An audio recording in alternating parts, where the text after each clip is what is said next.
School districts all across the country today had to deal with threats of violence fueled in many cases by threats on social media. And several districts right here in Western New York, they had to close as well today because of those threats. And good evening, I'm Scott Levin. And I'm Mary Alice Demler. Anyone found making similar threats should know that these crimes come with very serious consequences.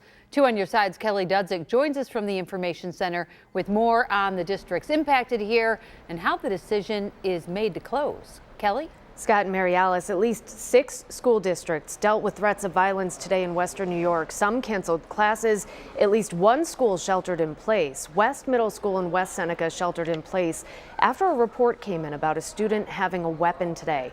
The district says police figured out there was no credible threat to the school. Classes continued as police kept a close eye on the school. Southwestern Central School District, they closed all campus schools today as police investigated a threat of violence there.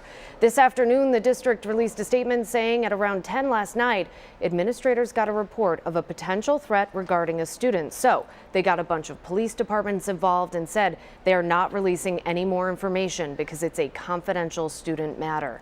And last night, a Grand Island parent told the superintendent about a social media threat that appeared to be directed at Grand Island High School being spread on Snapchat and/or TikTok.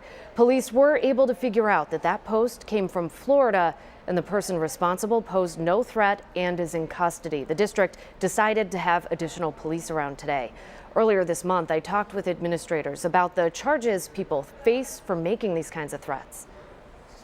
It's a felony charge. It actually falls under terrorism charges if you're disrupting the school and making terroristic threats, which shutting down a school obviously is a big disruption to the community.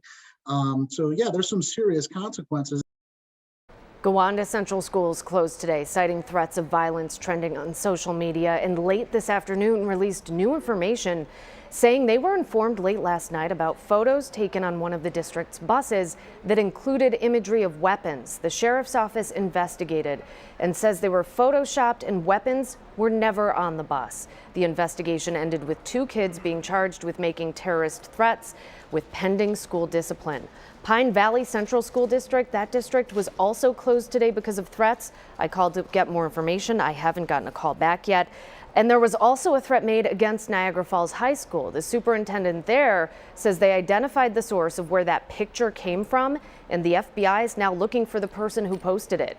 In the Information Center, Kelly Dudzik, Channel 2 News.